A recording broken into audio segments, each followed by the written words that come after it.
Welcome to our channel, Beyond the Pages, where we discuss a novel every week. In today's episode, we'll be exploring the critically acclaimed thriller by Alex Michaelides, The Silent Patient. Together, we'll delve into the plot of this gripping novel and uncover some hidden references. To give you a brief summary, this psychological thriller revolves around a woman accused of murdering her husband, but she hasn't spoken a word since. Let's dive in to uncover why she stopped speaking and whether she truly committed the crime. The novel opens with a quote, "But why does she not speak?" This line, taken from the Greek tragedy Alcestis by Euripides, is intricately tied to the story we'll be discussing in this episode. We'll explore its significance later in the video. The novel is narrated by Theo Faber, who is a 42-year-old forensic psychotherapist living in London. He mentions a case that has captivated his attention for as long as he can remember. On August 25th, 6 years earlier, Alicia, who was 33 at that time, murdered her husband Gabriel, who was 44 at that time. Gabriel was a renowned photographer and had come home late from a photo shoot for Vogue. Half an hour later, Barbie Hellman, a neighbor, heard gunshots and called the police. The police discovered Gabriel's body in a chair, with wire wrapped around his wrists and ankles. He had been shot 5 times in the face. Alicia was standing in the room and had self-inflicted deep cuts across both her wrists. When she was taken to the hospital, she survived, but she never spoke again. Alicia is a famous artist, and the only statement she gave was a self-portrait, which she created in the days after her discharge from the hospital. In the bottom corner of the canvas, she signed it Alcestis. Alcestis is the heroine of the Greek tragedy we spoke about earlier. Alicia had drawn herself naked in her painter's studio, standing before an easel and a canvas, holding a paintbrush. The painting even showed the scars on her wrists. The paintbrush was dripping red paint, or blood. The manager of the gallery representing Alicia, Jean-Felix Martin, displayed the self-portrait during her trial, and people lined up out the door to view it. Even during the trial, Alicia remained silent. The judge took her muteness as a sign of guilt. The defense cited Alicia's history of mental health problems, dating back to childhood, and entered a plea of diminished responsibility, roughly speaking, declaring her mentally impaired. Professor Lazarus, who is the director at The Grove, a secure mental health facility in North London, argued that Alicia's silence was a sign of profound psychological distress. As a result, Alicia didn't go to prison but ended up at The Grove. 6 years later, Theo sees a forensic psychotherapist position available at The Grove and applies for the job. Theo, the narrator, lets us know more about himself and shares his background. Theo grew up with his mother and abusive father. When he left home at 18 for university, he thought he was free. However, he struggled with mental health issues, constantly recalling his father's voice shrieking that he was worthless, shameful, and a failure. After an unsuccessful attempt to end his life during his first semester, he started therapy. Theo's therapist, Ruth, helped him through talk therapy. Now a fully trained and experienced psychotherapist, Theo wants to work with Alicia, which means working at The Grove. During the interview process for this job, he was asked why he became a psychotherapist. He mentions that he wants to help people, even though the real reason was due to his own difficult past. Theo now arrives at The Grove and smokes a cigarette, even though he had made a New Year's resolution that he wouldn't smoke. He meets Yuri, the head psychiatric nurse. Yuri introduces Theo to Stephanie Clark, the manager of The Grove, who comes across as strict and cautious. She gives Theo a personal attack alarm, which he is to carry with him at all times. Theo is in search of Alicia, and when Yuri mentions that all patients are in a community meeting, he plans to join the meeting directly. In the community meeting, he meets the other staff, Lazarus, Indira, who were present on the interview panel, and Christian, another psychiatrist whom Theo previously worked with at his old job. Although the two didn't work together long, Theo didn't like Christian much. Theo initially searches for Alicia, but fails to notice her, even though she is right across from him. Finally, he notices Alicia, who is almost invisible due to being highly medicated and slumped over in her chair. He is a bit disappointed. At that time, another patient, Elif, barges in holding a broken pool cue, which is a potentially dangerous weapon. Theo manages to calm Elif down as Lazarus and Indira watch with approval. As Theo interacts with the patients, he notices with surprise that Alicia is now looking at him. He is more resolved than ever to make Alicia his patient somehow. After the community meeting, Theo goes to see the director, Lazarus. Lazarus reveals to Theo that The Grove is in danger. There are too few patients and the operating costs are too high. He suggests to Theo that The Grove's new manager, Stephanie, is there as a last-ditch measure. If The Grove doesn't improve its efficiency in terms of operations under Stephanie, it may well shut down. Theo turns the conversation toward Alicia, asking if she has ever received individual therapy. Lazarus says he tried it without success. Theo suggests that Alicia might find it easier to relate to a younger psychotherapist like himself. If Alicia had a troubled relationship with her father, opening up to Lazarus, who is a senior, might be difficult. Lazarus warns Theo that failure is likely. Finally, he agrees and lets Theo know that he can arrange a meeting with Alicia through Yuri. Theo is happy and soon arranges this meeting. While he is waiting for Alicia, we get to see Theo going through his own insecurities in his mind, where his father's voice calls him a fraud. Alicia is finally brought over by the nurse Yuri, and Theo asks Yuri to leave the room, even though Alicia is under one-on-one contact supervision at all times. Theo assures Yuri that he has his alarm and would ring it if there are any issues. Theo notices that Alicia is still highly medicated and barely present. He introduces himself, and they both sit in silence for the rest of the meeting. After the meeting, he goes through her file to find that Alicia has not interacted much while she has been here, except for one incident. A few weeks after Alicia's admission, she attacked Elif in the canteen, smashing a plate and trying to slash Elif's throat with the shards. Theo decides to ask Elif about the incident. Theo also decides he needs to know more about Alicia's childhood. Her file lists her next of kin as an aunt, Lydia Rose, who brought her up following the death of her mother, Eva, in a car crash. Alicia was also in the car during this accident but survived. The only other contact listed in Alicia's file is her solicitor, Max Berenson. Theo calls Max Berenson and learns he will be out of the office for the rest of the week. He then calls Lydia. When he explains why he's calling, Lydia responds with the F word and hangs up.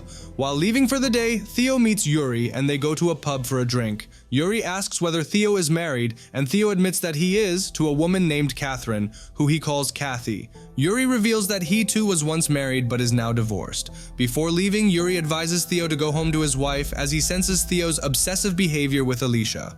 Theo goes to meet Kathy at a cafe where Kathy is telling a friend the story of how she and Theo met. Theo mentions that, even though it was a story of double cheating, Kathy makes the story funny and sweet. Kathy is an actress, and back then, she was dating a man named Daniel. Theo was dating a woman named Marianne. The four of them met at a pub one night due to some social connection. Kathy and Daniel got into an argument, and Daniel left. When Marianne wanted to go home, Theo refused and she left without him. He and Kathy ended up talking and eventually sleeping together. Theo broke up with Marianne the next day. He and Kathy had a whirlwind romance, and she moved in with him in December of that year. That Christmas, Theo proposed. After their engagement, Theo brought Kathy to meet his parents. He wanted to show his parents how happy he was and how he had finally escaped. But the visit went poorly, as Theo's father didn't behave nicely, and his mother was depressed. Kathy, now understanding how difficult Theo's childhood must have been, gained a deeper appreciation for him. The two were married in April in a small registry office with no family present. Throughout the novel, we see excerpts from Alicia's diary, dated 6 years earlier, a few months before the murder. Even at the beginning of the novel, there is a small section of Alicia's diary in which she mentions that her husband, Gabriel, encouraged her to write or keep a journal so she could feel better. She wrote about how much she loved Gabriel and had decided to start writing. From the diary, we learn that Alicia's mother, Eva, might have had a drinking problem. On the day of the accident, Eva strapped Alicia into the passenger seat of her yellow car and then drove the car straight into a brick wall. This gives an idea of how Alicia might have felt, knowing her mother purposefully strapped her in and ended her own life, knowing that Alicia could have died as well. The diary covers some days in July when Alicia was facing a creative block and was unable to paint. She was painting Jesus but had gotten stuck, painting Gabriel as the face. She wanted Gabriel to sit for her as a model. Gabriel was reluctant, pointing out that people would find it strange for Alicia to paint her husband as Jesus. He finally agreed, and they spent an afternoon with him posing for her. Alicia became frustrated when she got to the eyes, which remained dead and lifeless. We return to the story with Theo. At the Grove, Theo approaches Lazarus about reducing Alicia's medication dosage in hopes of awakening her from her medicated state. Lazarus points out that Christian is the head of Alicia's care team and that Theo should speak with him directly. Theo convinces Lazarus to talk, and he agrees to speak with Christian about lowering Alicia's dosage. Later in the day, Theo comes across Christian in a room, and during their conversation, we learn about the patient Elif, who had killed her mother and sister by suffocating them in their sleep. Christian also tells Theo that the Grove is bound to shut down and wonders why Theo would take a job at a failing establishment. Christian's mocking tone indicates that Lazarus has spoken to him about lowering Alicia's dosage. Christian suggests that Theo is wasting his time with Alicia. Indira, overhearing their conversation, expresses more confidence in Theo, saying that Alicia needs to be taken care of and that she is glad Alicia has Theo. She also notes that therapy isn't just about talking, concluding that most communication is nonverbal. A few days later, Theo meets with Alicia. Her medication has already been adjusted, and she's more alert than before. Theo again asks Yuri to stay outside the room, although this technically breaks protocol. After greeting Alicia and asking how she's doing, Theo sits with her in silence at first. Towards the end of the session, he tells her he wants to help her see clearly. In response, Alicia lunges at him, knocks him to the ground, and chokes him. Theo somehow manages to push the attack alarm. 4 nurses drag Alicia off Theo, and Christian sedates her. Theo realizes that she didn't seem human and that something monstrous came over her. After this incident, the staff isn't happy, and Theo meets with them to convince them to continue handling the case. He mentions that even rage is a sign of communication and that she is trying to communicate somehow. Stephanie and Christian aren't swayed by this argument, but Lazarus and Indira side with Theo. Lazarus makes the final decision and tells Theo he has 6 weeks. Christian is convinced Theo will fail, telling him, "Alicia won't talk in 6 weeks or 60 years. Anyway, Theo gets home. Kathy is out, rehearsing for a production of Othello. Assuming she will be gone for at least a few hours, Theo sneaks off for a smoke. He reveals that he smoked regularly in university, but stopped when he met Kathy, as he was high on love. He restarted the habit secretly and sporadically, after once smoking up at a party. While getting high, Theo accidentally taps Kathy's laptop and sees sexual emails between her and a stranger. Realizing that Kathy is having an affair, Theo vomits. Theo remains disturbed by his discovery of Kathy's affair, but doesn't confront her about it. Recognizing that he needs help, he goes to see Ruth, his old therapist. Theo tells Ruth about the affair. Theo concludes that Kathy has gotten bored in the relationship and that she's the type of person who would get a thrill from a secret affair. When Theo asks Ruth what he needs to do, Ruth suggests that he must confront her and leave her. Theo leaves Ruth's home, planning to go home, confront Kathy, and leave her. But when he gets home, he can't seem to do it. On the contrary, Kathy finds out that he smokes and confronts him. Even then, he can't bring it up and cries himself to sleep. The next day, he decides to pretend like nothing ever happened, since leaving her would be extremely painful. He starts slowly believing that maybe he imagined those emails and pretends to move on. He is not ready to give up on her. Back at the Grove, Theo is having another therapy session with Alicia. She still isn't speaking, and Theo decides to start talking about himself. He asks Alicia whether she loved her husband. Theo insists that part of Alicia must have hated her husband. Alicia storms out, enraged by this. In the days that follow, Theo seeks out Elif. He wants to know about her past fight with Alicia and asks what she said to Alicia to set her off. Elif tells him that she asked Alicia if Gabriel deserved it and laughs. Theo is disgusted but doesn't press the matter.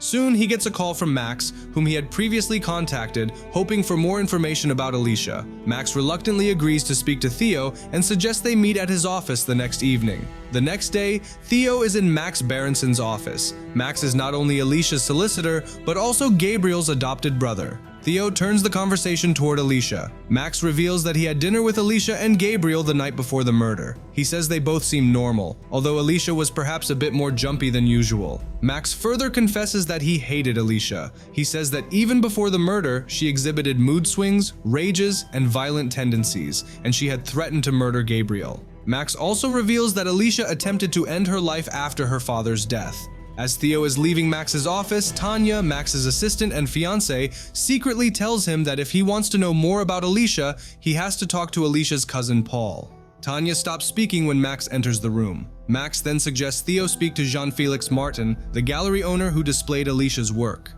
We get to see more excerpts from Alicia's diary, ranging from July 22nd to 26th, all before the murder. Alicia had an argument with Gabriel about the fact that he keeps a gun in the house, although she's asked him to get rid of it multiple times. Another day, Max comes over for dinner with Alicia and Gabriel. He and Alicia have a moment alone in the kitchen, and she tells him that she plans to tell Gabriel about a previous incident in which Max drunkenly kissed and groped her. He forces himself on her again in this moment. She bites his tongue, and he curses her. Alicia sits through dinner with Max and Gabriel, pretending like nothing happened, as she is scared to let Gabriel know, fearing for their relationship, but she confesses in the diary that she is glad she has written it down, as this will serve as evidence. In the last of the diary entries, Alicia is happy, recounting her birthday. Gabriel prepared a picnic for her, then he asked her if she would have a baby with him. He had previously said he didn't want kids. Alicia has also revealed in her diary that she's scared to have children because of the incident with her mother and her mother's blood running through her veins. She feels unsure if her kids could be trusted to be safe with her.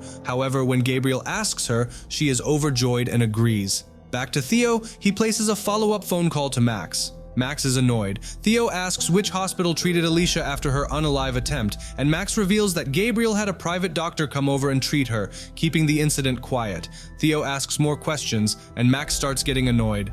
That same day, Lazarus calls Theo into his office and reprimands him for pestering Max. Max called to complain about Theo's harassment. Lazarus tells Theo not to make this a detective story and to stick to therapy. He also tells him not to visit her relatives anymore. Theo agrees, but nevertheless goes to Cambridge to meet her cousin Paul. Lydia, who previously cursed Theo when he had called her, is Paul's mother and Alicia's aunt. When Theo sneaks around their house, Paul hits him on the head, thinking he is trespassing. Theo loses consciousness, and when he regains it, Paul has already checked his ID and discovered that he works at the Grove. Paul agrees to answer Theo's questions about Alicia. Theo learns that Alicia's father, Vernon, died only a few years ago. He unalived himself in the attic, and Paul found the body. Paul says that he last saw Alicia at her father's funeral. While Paul doesn't believe she killed Gabriel, Lydia hates Alicia and believes she did. Theo remembers his father meeting Lydia and understands why Alicia would have left this home and never looked back. Theo comes home and tries to check Kathy's emails, but she's logged out of her email. Theo is internally spiraling, wondering why she cheated, and externally he's taking steps like checking her email and phone whenever he can. When Kathy mentions that she's meeting a friend, Nicole, on Thursday night after a rehearsal, he follows her but is disappointed when she is actually meeting Nicole. Back at the Grove, Theo goes to Alicia's gallery to meet Jean-Felix. Jean-Felix expresses dislike for Max and also seems to have had a not-so-good relationship with Gabriel. Jean-Felix shows Theo 4 of Alicia's paintings. The first is of the car crash that killed Alicia's mother, Eva. The second is the painting of Jesus on the cross, with Jesus being Gabriel. The third is of Lydia, showing her morbidly obese and nude on a sagging bed. The fourth painting is the self-portrait, Alcestis. Jean-Felix encourages Theo to read the Greek play. Theo doesn't get much information from Jean-Felix and senses he is withholding something. Theo gets the play and starts reading it. Basically, King Admetus is fated to die young, but the god Apollo, in gratitude for Admetus's kindness, persuades the fates to let someone else die in his place. Despite searching for a volunteer, only Admetus's devoted wife, Alcestis, agrees to sacrifice her life for him. In the end, Heracles brings her back from death, and Admetus is happy to be reunited with his wife. But once she comes back from death, she doesn't speak. Theo repeats the question that King Admetus asks, why? Why does she not speak? Moving on, we get to see some more entries from Alicia's diary, this time ranging from August 2nd to 6th. She describes getting a call from her cousin Paul. He insists they meet in person, at which point he reveals he has a large gambling debt and asks for her help paying it off. She agrees to write him a check. This shows that Paul was lying to Theo about his last visit. In another entry, Jean-Felix visits Alicia. She recognizes that their friendship is built on him using her for her art. On this day, she tells him that she plans to move to a new gallery, news that stuns and angers Jean-Felix. He pressures her into seeing a play with him that Friday, Euripides' Alcestis. She says yes because she's afraid of him. Theo goes to see Lazarus and tells him about Alcestis, hoping for guidance on the play's deeper meaning. Lazarus asks him, "How would you feel? The person you love most in the world has condemned you to die through their own cowardice. That's quite a betrayal." Theo realizes that this would incite anger, both in the character of Alcestis and in Alicia. Alicia didn't die physically but psychically. He realizes that something killed her spirit, her sense of being alive. Determined to encourage Alicia to communicate, Theo asks Lazarus if he can give her painting supplies. In the next meeting with Alicia, Theo reveals to her that he went to see Jean-Felix at the gallery and also viewed some of her paintings, including Alcestis. He also shows her his copy of the play and draws a direct parallel between Alicia and Alcestis. Why does she not speak? That's what Admetus asks. And I'm asking you the same question, Alicia. What is it that you can't say? He tells her that he has arranged for her to have her own private painting corner and asks if she would like that. She responds with a smile. Later, when Theo meets Christian, Christian warns that borderlines can be seductive and advises Theo to be careful with Alicia. Anyway, ignoring all that, Yuri and Theo introduce Alicia to her private painting space. She seems content and at ease and starts painting immediately. Over the following days, her painting takes shape. It shows a red brick building, the Grove, on fire, burning to the ground. 2 figures are escaping the fire. One is Alicia, the other is Theo. He is carrying Alicia in his arms, holding her aloft. He is unsure if he is rescuing her or throwing her into the flames. The next day, Barbie Hellman, the woman who lived next door to Alicia and Gabriel at the time of the murder, shows up at the Grove to visit Alicia. She claims to be a good friend of Alicia's. While she does visit regularly, it's clear she does so only to talk about herself. Theo approaches Barbie wanting to talk to her about Alicia. Barbie says she has more information and asks Theo to meet her at her home. Theo meets Barbie, and Barbie mentions that Alicia had a stalker in the weeks before Gabriel's murder. She even took a photo of the man. Barbie has a copy, but it just shows a blurry shape by a tree. Barbie encouraged Alicia to tell Gabriel and the police. Alicia later told Barbie that she'd talked it over with Gabriel and decided she was imagining it. When Theo goes back the next day to the Grove, he finds that Alicia stabbed Elif in the eye with one of her paintbrushes. When he meets Alicia afterward, she seems calm and is staring at him. He confesses that for the first time, he was afraid. When Theo checks to search for clues as to why she attacked Elif, he finds that someone defaced Alicia's painting with the word slut written across it in red paint. Theo goes to speak with Elif in the emergency ward and asks how she provoked Alicia. Elif gleefully confesses that she told Alicia the truth, that Theo is in love with her. Theo just leaves the room. After this incident, Lazarus hosts a meeting in his office with Theo, Stephanie, Indira, and Christian. Alicia is now in seclusion, and her psychotherapy is to end.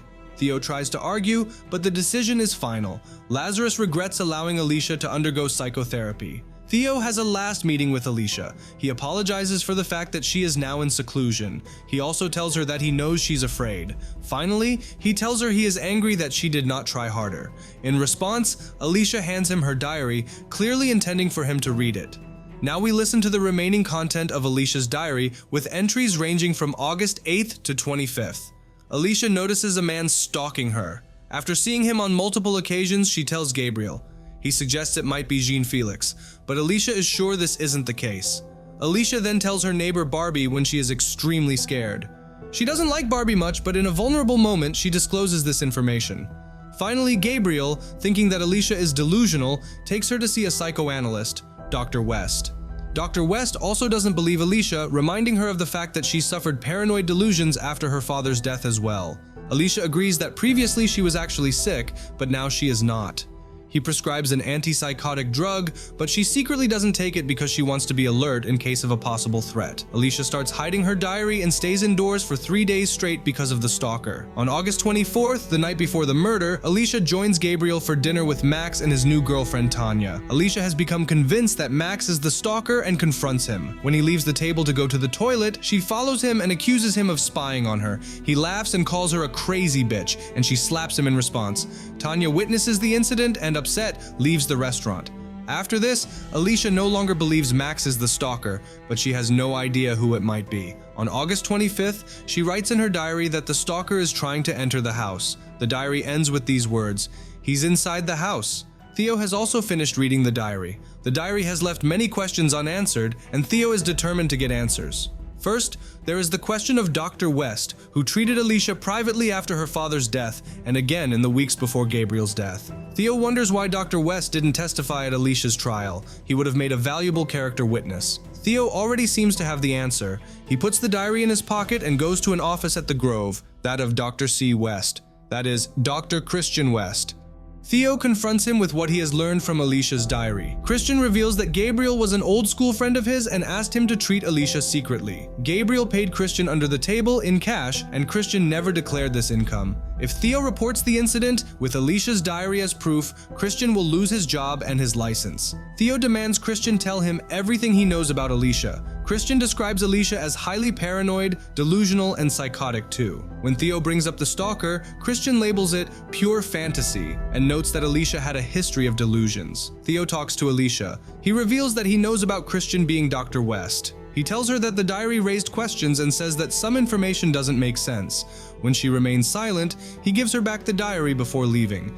On the other hand, Kathy is careless about her affair and has started going out more often to meet her lover even when Theo is present. One such time, Theo follows her, hiding and listening to Kathy moaning as she has sex with her lover. At the Grove, Theo confronts Jean-Felix with information he learned from Alicia's diary that she was planning to leave his gallery. Theo also calls Max and tells him about the journal, accusing him of having wrong intentions for Alicia. Max hangs up before Theo can go on. Theo then calls Paul, who agrees to meet him at a pub in Cambridge to talk. Theo plans to ask Paul about the night after Eva's accident. Tanya had previously told Theo to ask Paul about this. He also confronts Paul with new information, and later Paul mentions what happened that night. On the night after Eva's accident, Paul and Alicia, who were kids back then, were sitting there when they witnessed Vernon, her father, having a meltdown. Alicia was no more than 10. Vernon, in an argument, said, "Why did my wife die? Why didn't Alicia die instead?" Alicia was deeply hurt, and she had said that her dad just killed her that day. Theo is speechless, and he believes this traumatizing event explains what led Alicia to ultimately kill Gabriel. It was similar to the Greek tragedy where her father condemned her to die instead of her mother. Back at the Grove, Theo confronts Alicia with what he has learned from Paul. He tells her that what her father said was equivalent to psychic murder. In a way, he killed her. At this point, Alicia looks straight at Theo with a murderous gaze. He has clearly struck a chord. Theo tells her that this is their last chance. He isn't even supposed to be meeting with her, and when Lazarus finds out about their meeting, he will likely fire Theo. Finally, Alicia speaks. She wants to know what Theo wants from her. Theo, his eyes filling with tears of emotion, tells her to talk to him, and Alicia, now verbal, says, "Okay." Theo meets with Lazarus to tell him about Alicia's talking. Lazarus gives him permission to keep working with Alicia. He congratulates Theo on his work, because if this is news, the Grove can still keep going, and they don't have to shut down. During Theo's next session with Alicia, she tells him her story. First, the story of her silence, and second, the story of the night of Gabriel's death. Alicia explains to Theo why she stopped talking. Directly after the murder, she tried to talk, but no sound came out. Theo notes she was likely in shock. Later, when she could physically have spoken, she says it seemed pointless. It was too late. When asked why she started speaking now, she says it's because of Theo. She wants him to understand what happened to her on the night of Gabriel's death. The next day, Alicia starts to tell the story of the night of Gabriel's murder. She picks up where her diary in part 3 left off. The intruder, her stalker, is in the house. He was wearing a black mask and had a knife. She offered him money. He said he didn't want money. Alicia tried to escape, but he grabbed her and held the knife to her throat. Alicia gets distressed recounting these events. When Theo asks if she wants a break, she asks if she can have a cigarette. Theo wonders how she knows that he smokes. She tells him she can smell it on him, which makes him feel embarrassed since he tries to hide his habit. Theo and Alicia talk and walk in the courtyard. Alicia returns to recounting her story of the intruder. The intruder told her he wanted a drink, so she gave him a beer. The man drank and talked. Alicia says she can't remember about what. She tells Theo that she was mentally preparing, planning to get Gabriel's gun, which they hid in a cupboard in the kitchen. However, when she went to get it, the cupboard was empty. The intruder had already taken it. The intruder tied Alicia down in a chair. She was sure the man was going to kill her. She tells Theo she wishes he had because what he did was worse. Back inside the therapy room, Alicia continues her tale. When Gabriel finally came home, he found Alicia tied to the chair. The intruder warned her not to scream or he would shoot Gabriel in the head. The intruder ambushed Gabriel when he walked in, hitting him on the head with the gun. He then tied the unconscious Gabriel to a chair using wire. When Gabriel regained consciousness, the man raised the gun and aimed it at Gabriel. Alicia says the man shot Gabriel in the head 6 times, tossed the gun on the floor, and left without saying a word. Theo goes to Lazarus to tell him about Alicia's story. Theo doesn't believe Alicia's story, which portrays her as innocent. According to Alicia, the intruder shot Gabriel 6 times, but the police have long said it was 5 times. Lazarus agrees with Theo that Alicia's story is bullshit and says even he doesn't believe it. He urges Theo to confront Alicia and demand the truth and refuse to believe anything else. Back to Kathy's affair, Theo follows Kathy's lover home. He picks up a rock, planning to bash the man over the head with it from behind, but he doesn't due to some disturbance nearby. He follows him to his home, where he finds him being greeted by his wife. He comes to know that he is not the only one getting betrayed. He decides to do something about this. Back at the Grove, the morning after Theo's conversation with Lazarus, Theo arrives, preparing to confront Alicia. He's met by Yuri, who tells him that Alicia is in a coma, having overdosed. Theo goes to see her, along with Indira, Christian, and Yuri. Theo notices one detail that has escaped everybody else's notice. Alicia has a pinprick on her wrist. He realizes she was injected with a massive dose of morphine. This wasn't an overdose, it was an attempted murder. Later, when Lazarus arrives, Theo mentions that he believes Alicia's state is an attempted murder. Theo tells Stephanie and Lazarus that Christian had been treating Alicia privately before she came to the Grove, and notes that this secret would explain why Christian was so set against trying to get Alicia to talk. Lazarus asks where Alicia's diary is, and Theo tells him it must be in her room. Lazarus instructs Theo to find it and says he will call the police. Police officers arrive at the Grove. Chief Inspector Stephen Allen listens to Theo's story. The inspector says he will later want a formal statement from Theo. Theo leaves and comes across Yuri, who asks what they should do about Jean Felix, who has been waiting to see Alicia. Wondering what Jean Felix is doing there, Theo goes down to the reception to find him, but he's gone. Theo leaves the Grove and lights a cigarette. A car pulls up with Max and Tanya inside. Max is hysterical and starts shouting at Theo. He has heard about Alicia's state. Max is angry and crying, and it becomes clear that he cared for Alicia.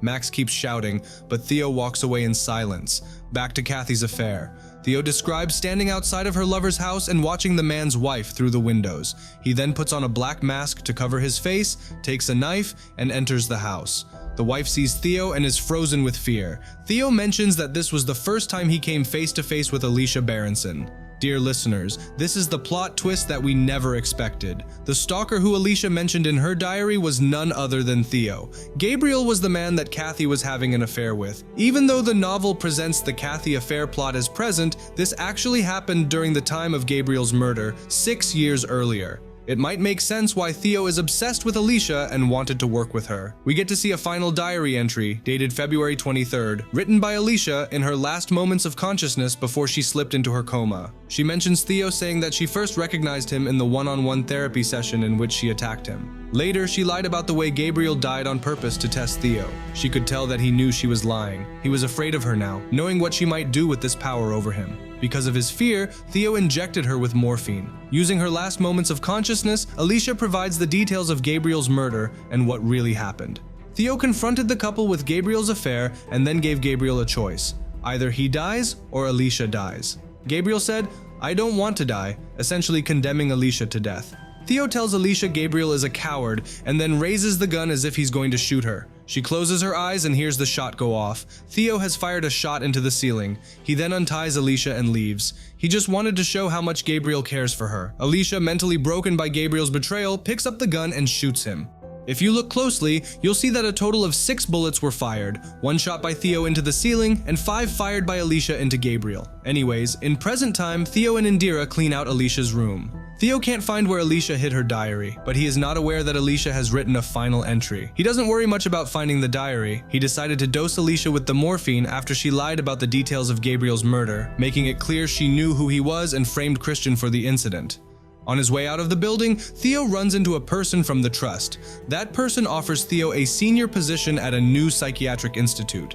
Theo is happy and accepts the offer. He reveals that 1 year ago, he and Kathy moved back to his childhood home. Theo's father is dead, and his mom is in a care home. Kathy is no longer the vibrant woman she used to be. She's depressed. Theo may still be married to her, but she's a ghost. At home, Theo tells Kathy about Alicia's overdose. Kathy doesn't react. She and Theo never discuss the affair and continue to ignore it.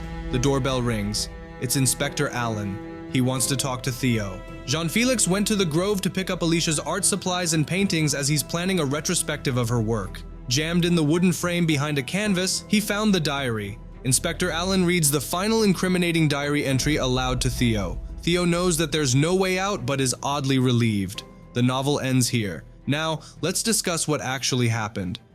Basically, Theo's wife Kathy was having an affair with Gabriel. Theo couldn't confront it with Kathy, but thought of a messed up way to let Alicia know about this, messing up all of their lives. Alicia, who already had a history of mental illness, was first condemned by her mother to die when she had strapped her to the car, knowing that it could have killed her. Second, her father condemned her to die when he wished she could have died instead of his wife. Finally, the last straw was Gabriel, whom she had deeply loved and thought of as a safe house for her. Even he condemned her to die when confronted with a death choice, and moreover cheated on her too, causing Alicia's mental breakdown.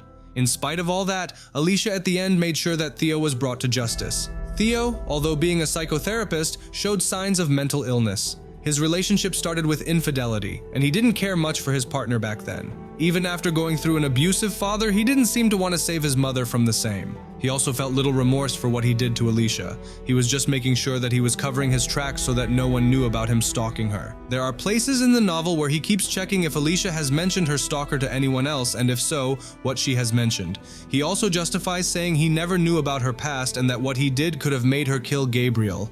Basically, he was trying to heal her so that he could justify or make her see clearly what he did and why he did it. Returning to the Greek tragedy, we see that Alcestis was condemned by her husband to die in her place. When she returns, she remains silent, much like Alicia. The play Alcestis by Euripides serves as a dominant symbol throughout The Silent Patient, taking on many forms. Alcestis herself is a clear reflection of Alicia. Both women suffer betrayal at the hands of their husbands, who choose their own lives over theirs. Alicia's decision to sign her self-portrait with the name Alcestis signifies her awareness of this symbolic connection. Alcestis represents the silent patient, the woman wronged, the one abandoned. She is voiceless, yet her silence speaks volumes, conveying feelings of betrayal, hurt, and anger. In this way, she highlights the power of non-verbal communication, embodying the idea that sometimes the loudest message is delivered in silence. And with that, I hope I've covered all the key details of The Silent Patient. If you have any questions or interpretations, feel free to leave them in the comments below. Don't forget to like the video and share it with your fellow book lovers. I'll see you all in the next one. Peace out.